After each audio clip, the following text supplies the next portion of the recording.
Hello, this is Mrs. Arnold, and in this video, we are going to talk about the ways we communicate in science. First, I want you to consider the ways you communicate information or sources that you turn to get information.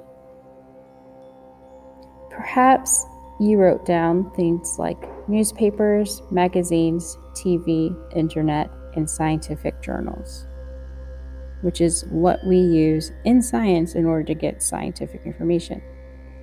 Questions that we will answer today are: why is precise communication crucial in science? And when is it appropriate to use a graph or a model?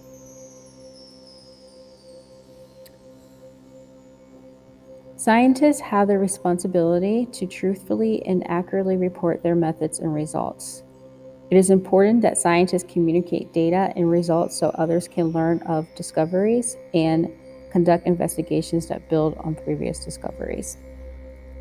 To keep scientists ethical, a system of peer review is used.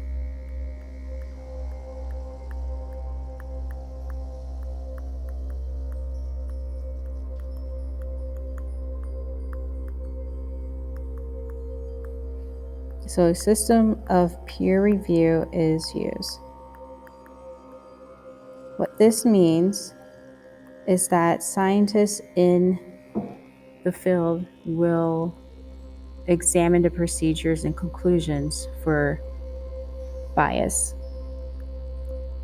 So other scientists in the field examine the procedures.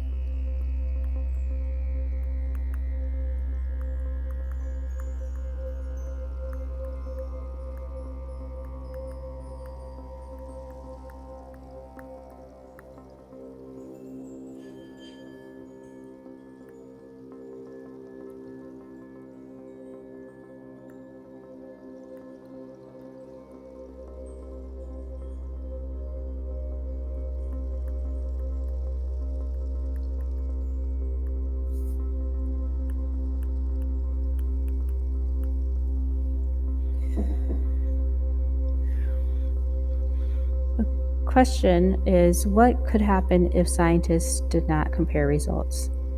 So if science did not compare their results, they would have a hard time learning of new discoveries, verifying their results, and also examining conclusions for bias. These are the ways that you will see results communicated in this class. First, we will use lab reports, which is a written account of a lab. In class, this is also going to be used for me to be able to see what you understand about the lab.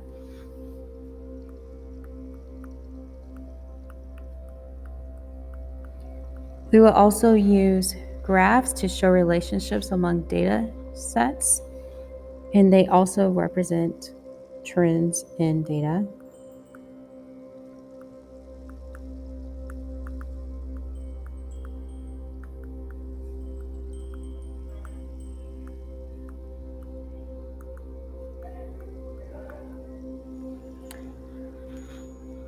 And we will also use models.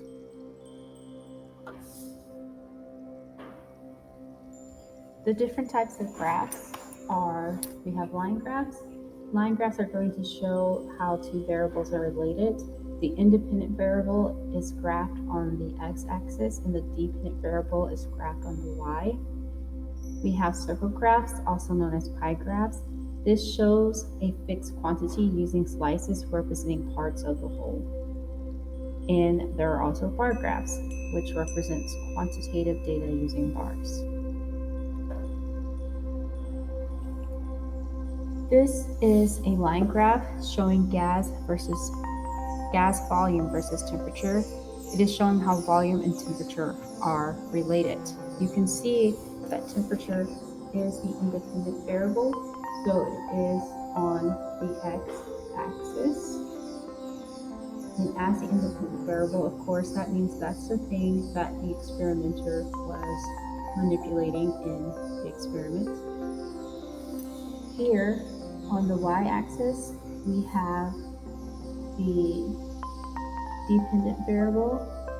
So this variable, gas volume, responded to the changes in the temperature. When you make a graph, these are some important things to remember. You always have to make sure that your graph has a title. You always have to make sure that your axes also have a label and that they include the unit. As you can see here, the x-axis is labeled temperature and it also includes the unit, and the y-axis is labeled and it also includes the unit there. And then of course, make sure that you plot your data correctly. When you plot your data points, you want to make sure that you are using even spacing between the numbers. So you don't want to go from like 50 to 70 and then go to 80 when you are writing down the numbers along the side. You want to, the numbers that you show on the side, you want them to have even spacing.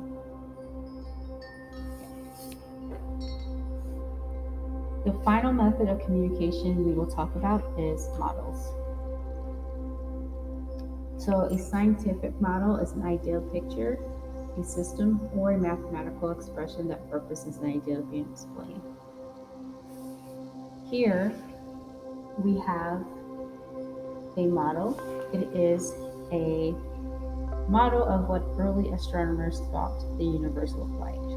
In this model, you can see that they thought Earth was the center of the universe.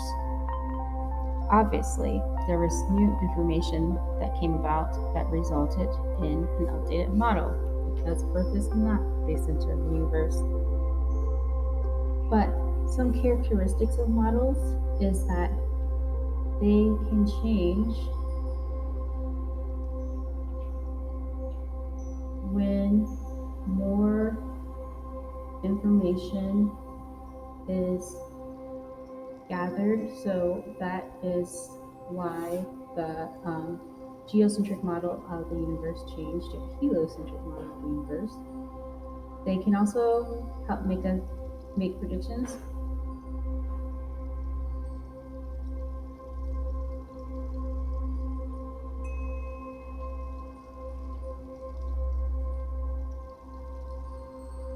And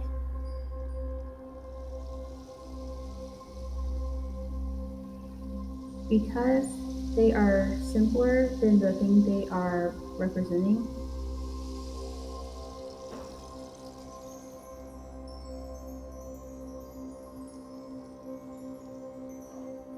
they have limitations.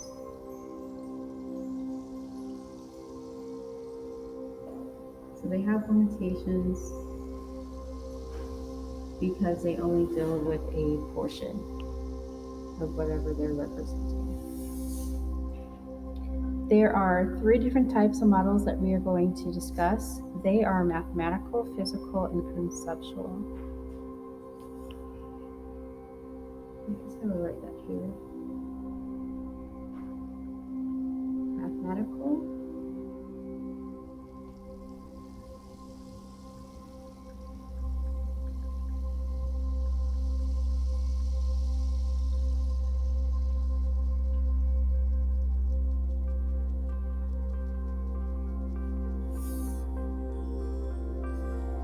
the physical model is the one that you are probably most comfortable with. Physical models are going to be tactile. So an example here is pictured. The globe is an example of a model that you are familiar with. You can see that this model here is also showing the layers of inside of the Earth. A conceptual model is going to tie together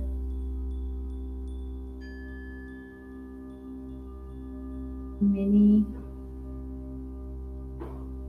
ideas to explain a phenomenon or event, they are often seen as diagrams.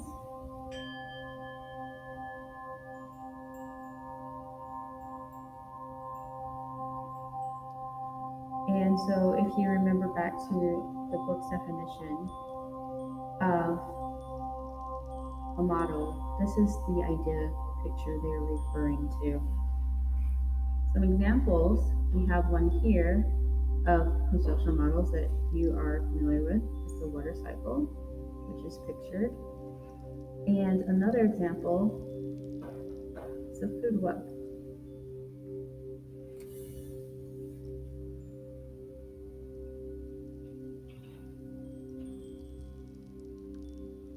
A mathematical model is going to be sets of equations that take into account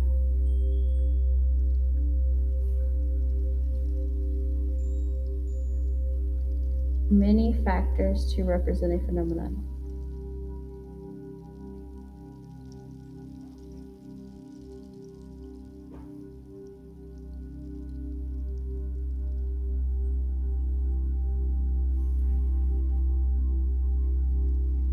Because they contain a lot of variables, they are usually done on computers.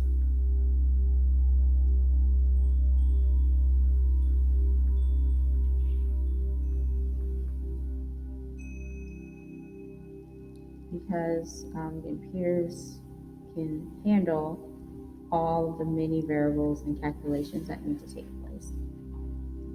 Examples here would be a model of global warming and also weather forecasting. So whenever you are watching the evening news, if you catch the meteorologist, that was created using a model, a mathematical model. This picture here comes from NOAA, the National Oceanic Atmosphere Administration. It is a climate model, and I actually encourage you to check out this link here and check out the website for more detail. But you can see some of the physical processes right here in the model that they are taking account when they are developing their climate change model.